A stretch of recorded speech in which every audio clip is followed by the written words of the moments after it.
and I look forward to joining in some more. Cool. Hey guys, I want to introduce everybody to Gina Trimarco.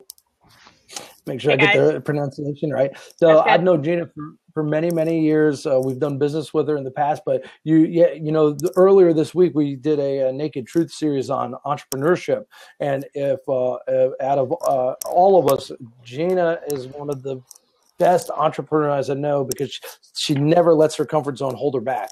And what's amazing is that Gina she owns multiple businesses, but one of the businesses that Gina owns is a Pivot 10 and also her coaching business, but she teaches people how to get out of their comfort zone through her improv company. And Gina, I'm going to let you just tell your story a little bit and tell us about like what it meant for you to get out of your comfort zone, and how you teach other people to get there too.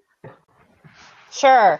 I'm from Chicago originally, and I moved to Myrtle Beach, South Carolina in 2007 for a job. And talk about total discomfort going from Chicago to the South. That's a whole nother blab in itself. But I trained at Second City, and so improv is all about failing and failing and failing and failing, because the opportunity is in the failure, right? That's finding the fun in that.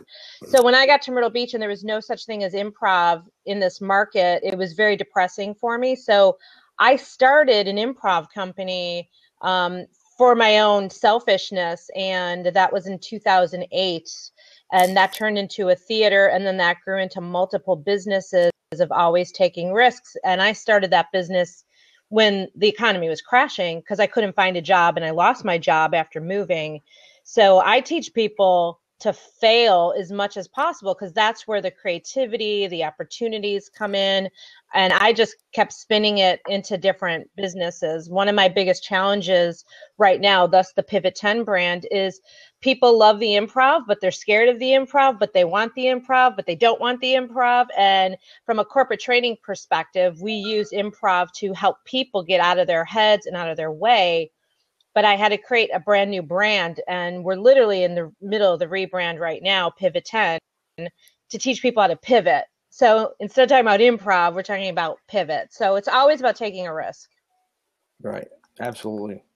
What was amazing is I think even people that are seasoned in business, we sometimes hear the word improv and we're thinking of comedy, and what I found out as I got educated is that improv is actually just your ability to work through problems and maybe, work off your feet. So tell a little bit about the improv definition. Well, to your point, people think about comedy. It's the first thing that comes to mind, where really improv is short for improvising, right? It's about getting out of your comfort zone to think really quickly on the spot without a script. There are a lot of things that come from improvising. Jazz, music, dance, sales. Did we lose? Man, I think so. But Gina was just dropping it right there. She was dropping tons of nuggets because, with that whole improv, man, that's the one thing that most people struggle with, is because if you have a script in front of you, let's just be blatantly honest. Let's just get the naked truth right out.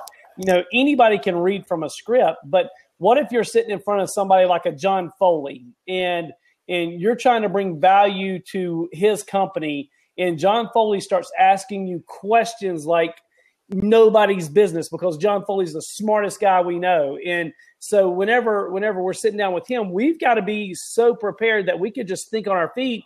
And not only, let's just get this out of the way, okay? The naked truth is that you got to be open and honest with everything that you do.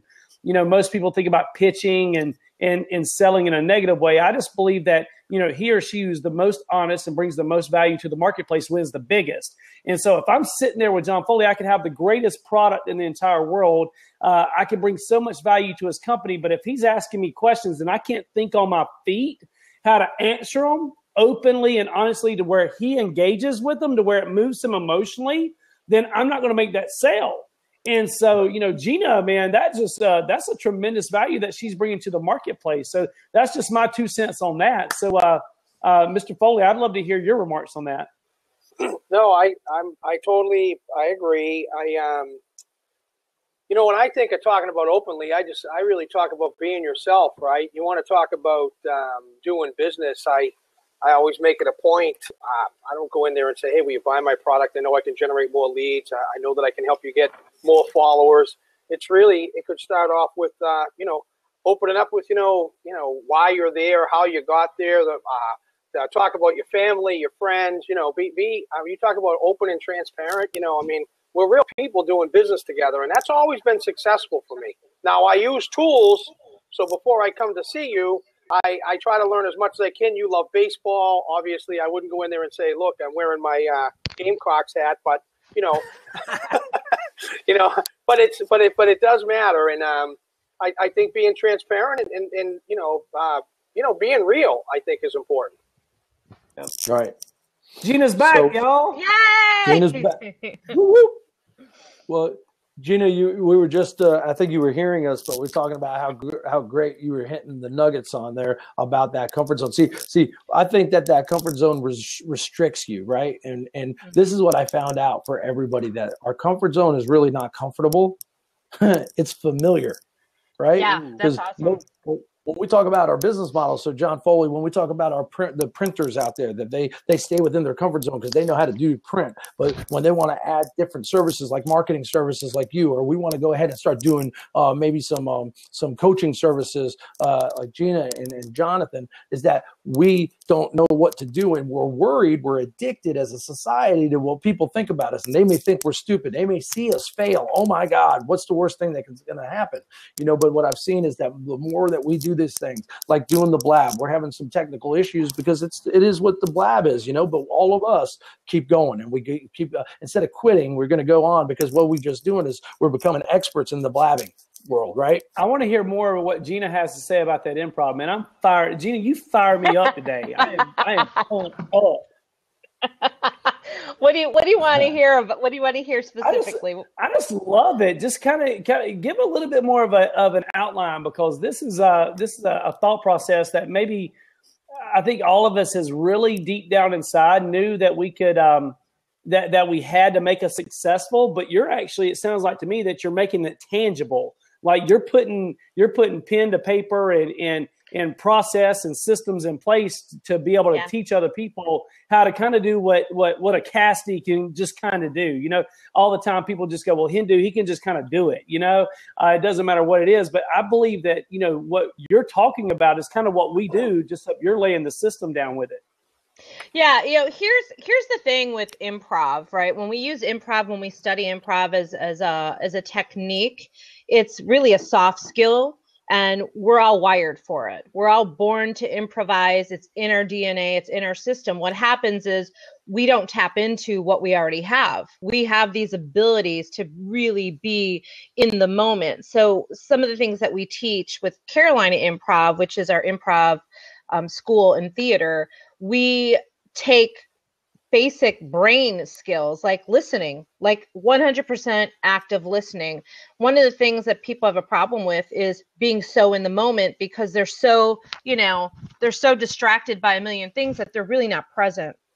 So imagine if you were 100% present with people, what that could do for you if you're really listening. And in the listen, the other part of the listen, like, when we don't listen to people, we're not hearing what their problems are, because we're caught up in our head of like, I have a solution, but you might not really have the solution because you haven't really listened to the problem, because you're stuck in your head. So we give people these exercises to basically retrain their brain to stop talking, to really listen, to really observe, and to be really, really fast in the moment, and to be collaborative. Because there's a lot of give and take in improv. So when we're on stage together from an entertainment perspective, but apply it to business, our number one job is to make other people look good. So if you put something out there of like, hey, I have this idea, let's have a blab, I'm going to be like, okay, my job is to support your idea, and then I'll have a chance to contribute when it's time for me to contribute. Then how do we create something together and make it awesome? So you can use that in a sales conversation, so that you can close a deal. You can use that in solving conflict in your organization. You can use it in a creative. how do we brainstorm a new innovation that we're trying to do? So it's really taking the skills you already have and applying them and getting out of your own way. So that's, I've taken that and I've applied it in business. I've taken some basic content and curriculum. I read a lot. I try to stay on top of what's going on with the trends in business. And then I take experiential learning and I combine it. And we create content around that to go into organizations to fix their leadership problems, their sales problems, their team engagement problems, and especially their culture problems. Wow. Did that answer it? Yeah. Like, okay, so you do a lot of coaching in a lot of different areas. And John, I'm not trying to jump in on you, but I'm so engaged right now that it's not even funny. When I say you fired me up, you absolutely fired me up. Awesome. So you talked about culture, and I think it's trendy to talk about culture. I mean, you got your Zappos companies, and you got all the, Tony Hsieh and all this. They write books about culture and all this. How much substance is there in the thought process that culture really plays as big a part of someone's company as what everybody says it does? I mean, how much substance is there with that? What's your thoughts? What does Gina say about that? Oh, I got a lot to say about that. Because I've been studying Zappos, and I'm actually going to do some classes with Zappos because they're genius. They have a whole training division, Zappo Insights. They teach people how to have a really great culture and engagement. I think a lot of the problems that come up, like a lot of times we get called in to do like customer service training is a key sweet spot for us, and sales training. But what happens is we go in to fix a customer service problem that they're having. And the reality is they really have a leadership problem and they really have a culture problem because they haven't laid the groundwork for their company. Their team, their employees don't know what the mission of the company is, what the vision of the company is, what is their why? Why should they even work there? And so when a company doesn't set that foundation, it's hard for everything else to stick. So part of our Pivot 10 philosophy is we can do customer service training and sales training for you all day long, but if your culture is screwed up, we have to start with your culture.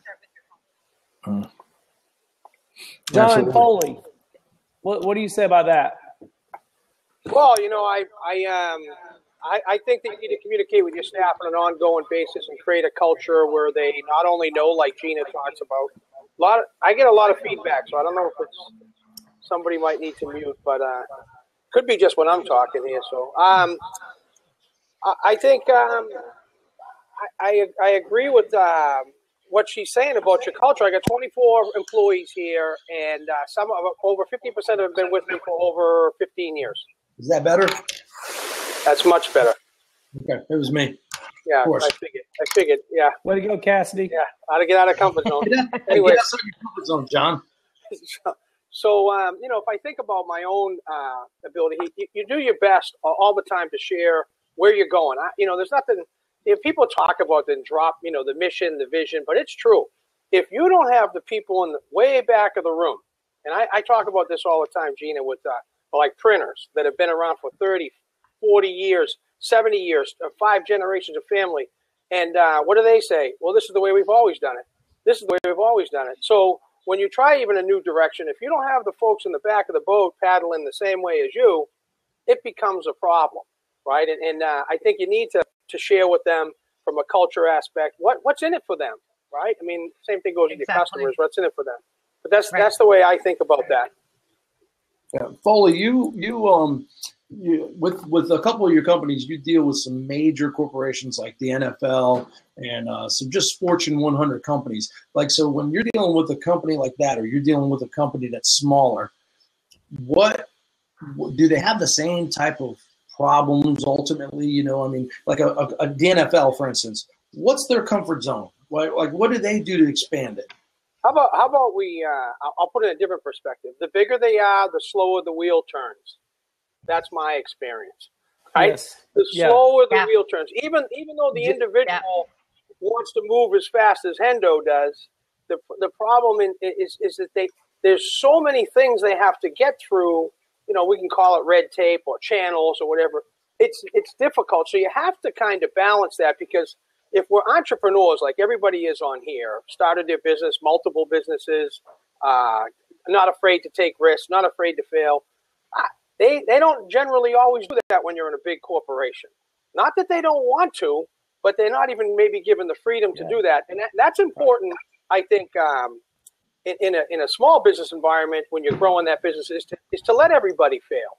And, no one's going to die. If something goes wrong, that's the key thing. If people are dying, then you need to stop.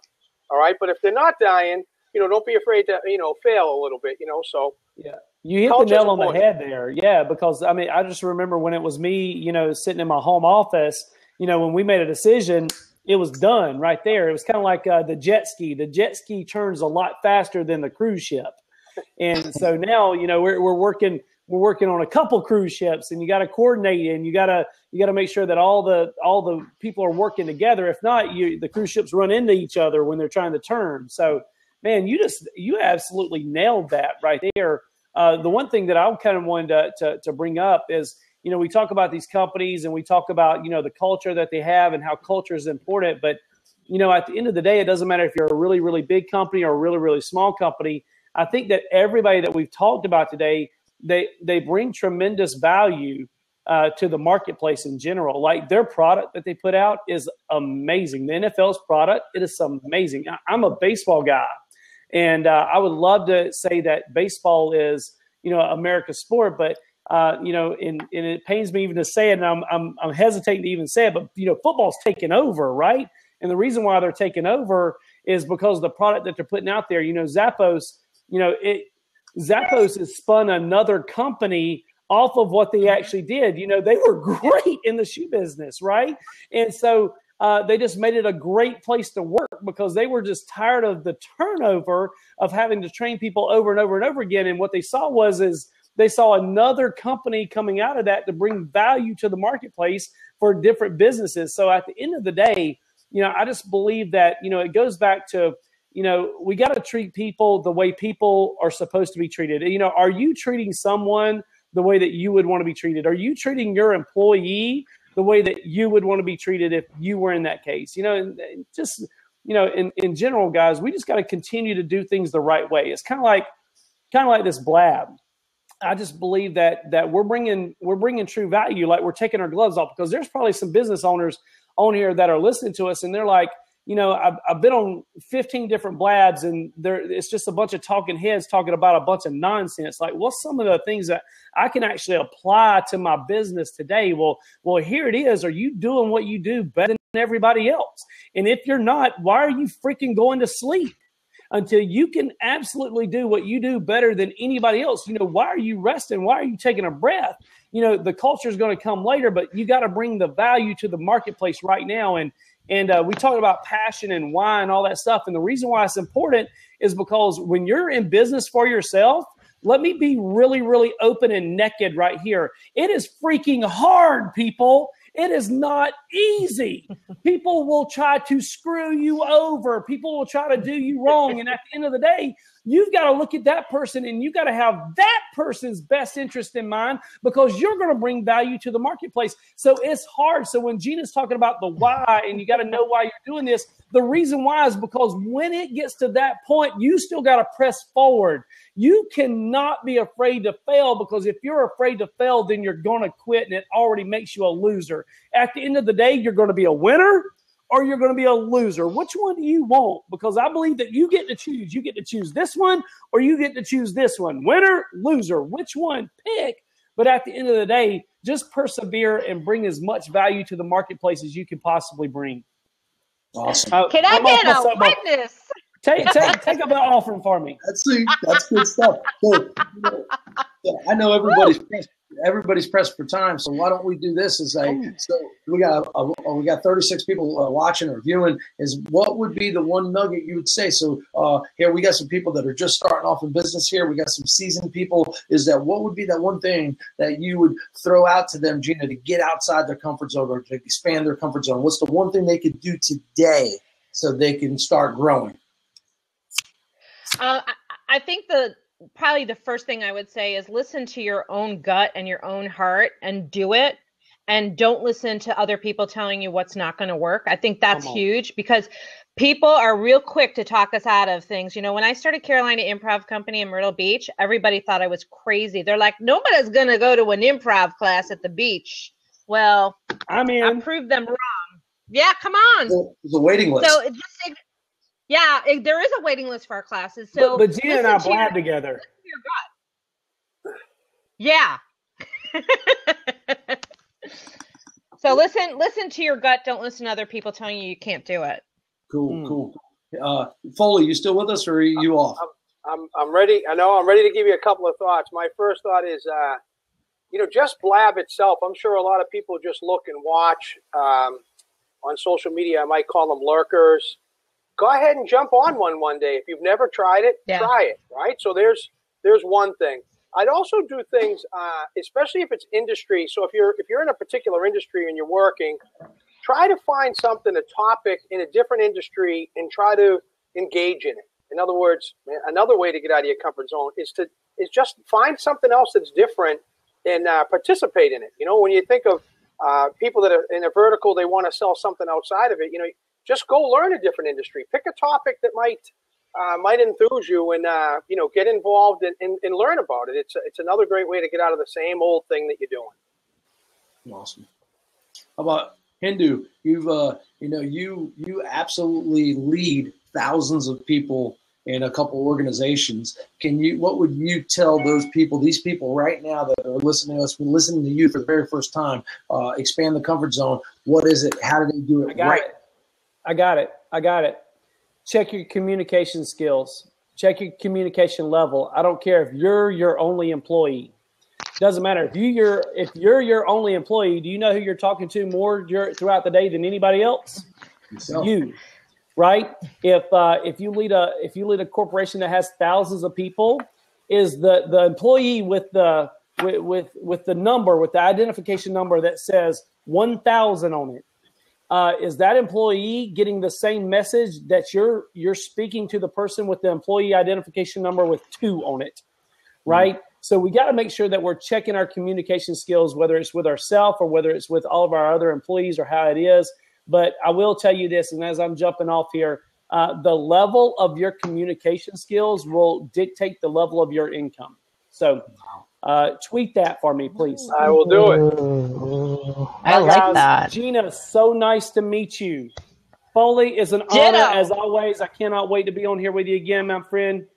Your presence is always appreciated. I learn from you every single time. All right, same here. Same from everybody else. That's why I do this. You know, it's really sharing and learning. Thank you, Hindu, and I look forward to doing the opening day in Clemson baseball with you. I'll pick you up. But guys, here's my deal. Go Tigers! Woo. We're gonna let John probably has a thought. I bet you he can't go with it. I got a thought. So I think for the people that are listening to us and blabbing with us right now that are on the sidelines, is let's expand your comfort zone like right now by engaging with us. Why don't you tell us? So we're doing this little series called The Naked Truth and kind of just being real about different topics. We did about entrepreneurship. We did about the comfort zone. We did about success. Why don't you tell us in this little message thing on the side, which is like over that way, is that tell us what do you want to hear? What do you want to hear the naked truth about? I've got experts on here. I've got, to get Gina's time, or John Foley's time, to get 30 minutes of their time it's hundreds of, maybe thousands of dollars, is that they're sharing with you the success. I mean, you can't get someone like Jonathan Henderson. Tell us what you want to hear, and we're going to do it. Hey, you're back, Johnny. Cool. So this is the one thing that I know is as people put some stuff out there, hopefully that they'll tell us what they want to hear, is that Gina, John Foley comes down to Myrtle Beach a lot. He's my mentor. I want to connect you guys because I think there's some synergy there. Yeah. Yeah, it'd be good. Awesome. We'll get him on the classes and see if he can listen. Yeah. Speaking of which, John Cassidy, the next class starts in March and we're waiting for you. I did beginners or the intro, and I loved it. And you told me that I did the best out of everybody there. I'm just kidding. You didn't say that. But I felt like I did the best. All right, I got to fly, John. Gina, it's nice to meet you. I'll see you guys later. Nice to meet you guys. Bye-bye. All right. Bye. Take care. Yeah. Bye. So we're going to try to do this like on Mondays and Fridays, and I don't know if there's any science yet to when the best day or best time to blab. So I've been suggesting 2 p.m. Like I have somebody right here asking to the top. They want to know at this time, do you all have set times you have a blab? So we try to do Mondays and we try to do Fridays at 2 p.m. Anywhere from 30 minutes to an hour of the conversation goes. And like I said, guys, you guys have followed us. You followed Gina. Is that go ahead and send us a message and let us know what you want to hear about. We get some experts on here. Love to do it. I got a few more minutes, and I'll throw it out there. My buddy AJ Gohill, if he's still online right now, he's an expert in golf marketing, and he's had to expand his comfort zone lately. AJ, if you're there, why don't you hit the open seat? I'd love to hear from you really quick. Here he comes. And there's my brother AJ coming up. I don't know, Gina, if you've ever met AJ. He's in the Myrtle Beach market. He's responsible for thousands of golf rounds. And I don't think I've met him, but I've probably seen him at a networking and had a glass of wine with him. Maybe. Yeah. Did you say at a wine festival? Is that what I heard? I could have been somewhere with you drinking wine. It could be, yes. Wine or something like that. Nice to meet you. Hey, nice to meet you guys. Hey, it was nice to actually be on the other seat and watching the experts talk and blab. And you know what? You guys did an amazing job. Thank you so much. I was trying to figure out what my comfort zone and how I had to fight it, as John kind of suggested. I talk about, 8 months ago, I had to step up and be the executive director, CEO, chairman of the board, because one of my positions that I had for 23 years was eliminated. So there was a lot of things that I had to do that I was not comfortable doing. And, I was trying to look back at it and basically walking into a meeting where you're talking to executives, different levels of corporate structure. I was what I called myself a junior executive, but now I had to step up and become a senior executive, if that makes sense. And, it's just everything kicks into gear. You just have to be uncomfortable. And being uncomfortable means that little fear or that little feeling inside of being nervous is just amazing. And now I know that every time I'm nervous, I'm growing. So I think John and some of the other people that I've been hanging out with for the last 3.5, 4 years, doing business together, have kind of taught me that. And I had to put it into practice. So I hope that kind of helps people that are out there that are at a crossroads, that if you're feeling nervous, great, do it. One of the best Go ahead. One of the best pieces of advice I got was, if you feel like throwing up, you're doing good. Right. That's progress. That's what they told me at the gym. Hey, Todd Chambers is online with us, and Todd's a good friend of John Foley's, and John speaks so highly of you. And I'll let you know. Why don't you let everyone know a little bit about your business? And Todd, you had a couple of things that you want to talk about, being specific. So I'm going to pass it over to you. Sure, absolutely. Thanks for having me on, John. I do know Mr. Foley. I've known him for quite some time. A great man, obviously. What I do is I'm actually a chief marketing officer for companies, but work with an organization where we do it on a fractional basis. So we go in and work with companies all the time that may be in transition, have run into a wall, not really sure what to do next, and they need to find a way to, kind of take it to the next level. But they're not sure what they should be hiring, what they should be bringing on board, what directions they should take, and that's what we do. We help them, map out a course and look at where they want to go from there. But what struck me about this, and the reason I kind of wanted to jump on, was some things that Gina were talking about, specifically around the culture piece. I've just worked with so many companies where they're like, build us a marketing plan, build us a go-to-market strategy, help us figure out how to get more sales, when the problems they have are oftentimes culturally related, and no matter what you do, they're going to struggle. And it's hard to tell somebody that your culture's really where your problem is, and if you don't fix that, you're not going to go anywhere. You're going to continue to bang your head against that wall. So it's such an important part of business that I think we don't talk about and don't address as, openly as we probably should. Absolutely. Sometimes I believe that their kids are ugly, right? It's very difficult to have that conversation and say, you've got a real problem here. And your kids are ugly and you need to work on this, but sometimes that can be the thing that stands in their way more than anything else they're doing. Yeah.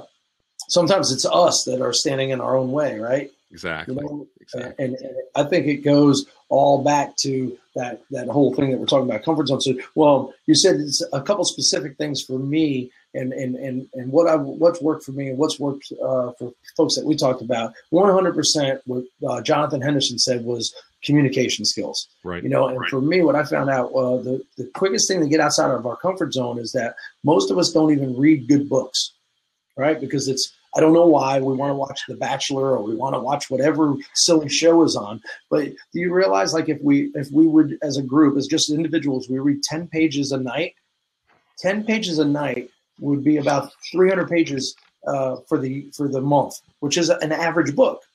So let's just say we only could do half of that. What if we read 6? I got a lot of feedback. So what if we read only 6 books in a year of good books? What would that do to everybody? It's not going to be a negative thing. What's it going to do? It's going to be positive. Absolutely. Absolutely. Right. So I think that was a very, very simple, tiny step that we can get out of our comfort zone just by reading a book, and then you start becoming a more effective communicator. Right. Any comments on that, guys? I would agree with that, and I really struggle with sitting down to read a book because I'm not a sit down person. So I got around it. I got on Audible, and I travel a lot. So I've been knocking out books left and right, and I'm feeling so smart right now because I'm staying on top of what's going on. Right. So it's you just have to find a way to broaden your knowledge. You know, it's kind of like that comfort zone we were talking about. When you get into that comfort zone, you stop looking. Right? You stop looking for other things that you can do. And I think you've got to constantly be challenging stuff. Like you say, if you're not growing, you're probably dying and you may not even realize it. So how do you constantly look for the next step and what you can do and do better? It's always fun when you end up working with a company that understands they don't know everything and they're scared to death that somebody else knows more than they do. And they really want to, embrace all the help that they can get to try to make sure they're doing everything they can. And I think more companies should be thinking that way. I think it's too easy for them to say, this is the way we've always done it. And then all of a sudden, when they realize that things stop growing, they're at a loss. What do I do now? Right? It doesn't work anymore. So go back out and try to get some help, get some support. They get stuck in the status quo. Exactly. Go ahead. Yeah. From the marketers, like everybody on the blab right this second on the videos are marketers. And what I find is that when we go to help other people marketing, like especially AJ is very unique on his golf courses that he helps them market. And he does things that are non-traditional, right? So I think, and I'm going down a bunny trail here about helping people get out of their comfort zone, their marketing comfort zone, right? They tend to do things that their competitors are doing. Isn't that funny? Isn't that funny? Because that's comfortable. It's like, let's not try something new because what if it doesn't work? Well, what if it does, right? And so you guys are marketers at heart, and I love, hashing it up about marketing. So let's just talk for a second about comfort zone of marketing. AJ, tell some of the things that you've done and why it's worked. You don't have to give away any of your secrets if you don't want, but just, what it's meant. Well, one of the things is what they. Can you hear that feedback? We can hear you. Okay, good. You sound great. Great. Thank you. It's basically trying to tell people that what you're doing is wrong. What the market is doing is wrong. How do you tell somebody who's been doing it for 40 years? Well, there's two ways. You write it down. You show them that this has to be done this way. You go through the whole vision. Okay, vision is an amazing tool if you want to be outside your comfort zone. So you have to be very, very postured up. Okay, and that's what I've been doing. I'm saying, guys, I've been doing this for 23 years. I listen to more people as to what the customer wants. The customer is the person who really decides what product's going to sell. So I have to convince these people that what they've been doing for 20 years, they don't realize it's changed. Because they're in their little box, they're in their little office, and in their own little world, where I'm bringing the world to them, and it's very uncomfortable for them, and it's uncomfortable for me because I'm sitting there telling somebody that you're wrong, and you've been wrong for the last 2 years, and if you want to get caught up, you need to pay attention and then listen to what we're saying. And I've actually done that. I actually did that this morning, And I was actually shocked because they said, whatever you want to do, let's try it. And that's the main thing, right? Let's try it. Right. You got to try it. You got to take a swing. As Jonathan Henderson would say, take a swing at it. You can't hit it. So, guys, any last words? We got to start wrapping it down, and I got to get ready for another meeting. Any word for the good? You don't this know how much awesome. Thanks for having us. You know how much I appreciate Gina and Todd for taking time out of your schedule. AJ, John Foley, Jonathan Henderson, guys. I look forward to doing more of these things and hearing feedback and what else can we talk about, and let us know if we're giving value, if we're providing value talking about this, or we just wasting our breath. And let's get more real and get more engaging and get more naked. So thanks a lot, guys. Nice meeting you guys. Awesome. Everybody have a great weekend. See ya. Nice meeting you. Nice meeting you. Bye-bye. Bye.